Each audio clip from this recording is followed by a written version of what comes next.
7 o'clock on the dot. Good morning. For the first time in 17 years, the U.S. government has been pushed into a partial shutdown after Congress failed to reach a temporary spending deal overnight. Unfortunately, Congress has not fulfilled its responsibility. It's failed to pass a budget, and as a result, much of our government must now shut down until Congress funds it again.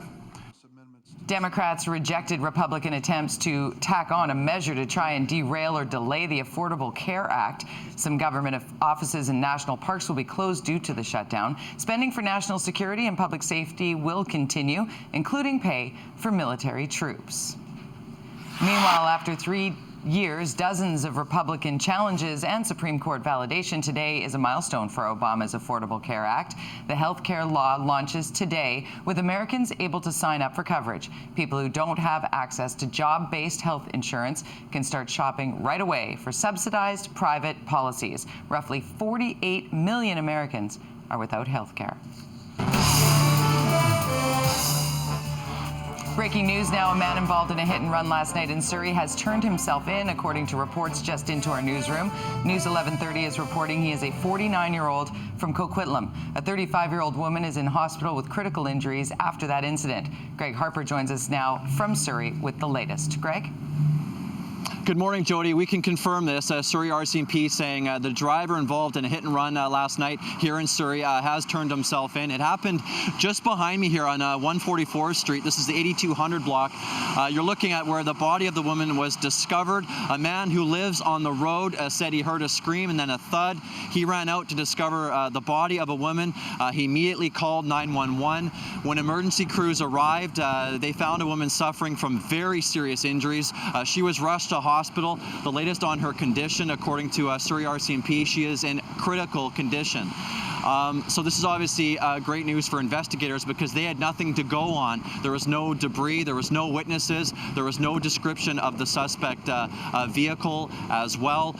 So we're going to see if we can learn more from Surrey RCMP, but again, we can tell you that the man involved in the hit and run here last night in Surrey, just before 8 o'clock last night, has turned himself in. Jody? All right, thank you very much for the latest from Greg Harper. We'll check back with you in 30 minutes' time.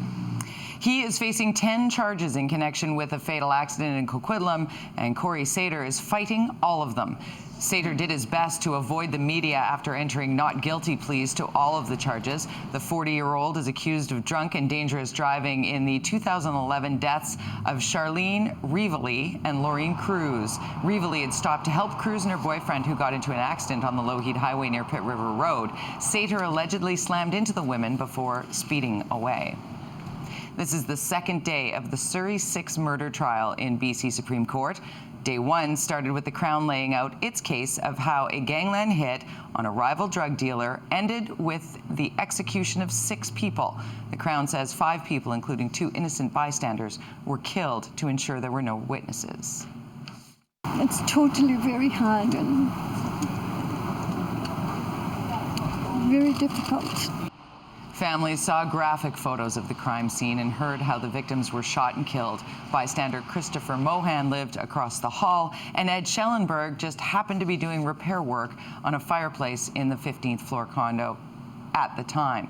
The Crown says the 3 accused, Corey Havisher, Matthew Johnston, and Michael Lee, conspired to kill Corey Lal after he failed to pay $100,000.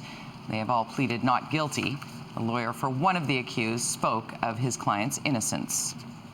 Our client is looking forward to finally having this case get underway because he's been in custody for a number of years, and he's looking forward to the opportunity to prove his innocence of the charges that he faces.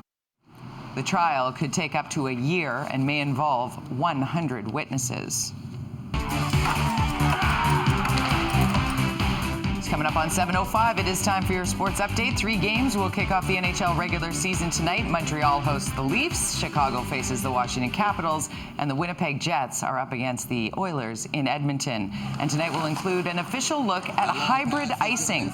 That's the league's newest rule. Instead of racing to the end boards for the puck to trigger icing, players will race to an imaginary line across the face-off dots. The move is designed to reduce injuries that happen when players slam against the end boards at full speed. The 2013-2014 season starts Thursday for the Vancouver Canucks when they face off against the Sharks in San Jose. Have you felt a little lonely lately while doing your household chores like vacuuming and taking out the trash? If so, take a look at the latest trend in Japanese electronics. At this annual Tech Expo, many electronics were showing their softer, more talkative side, from a Segway-like vehicle that tells its rider to expect a fun ride, to an oven that suggests recipes, or a garbage can that shouts out a reminder to take out the trash. A leader of one company says he hopes to have your appliances become your friends.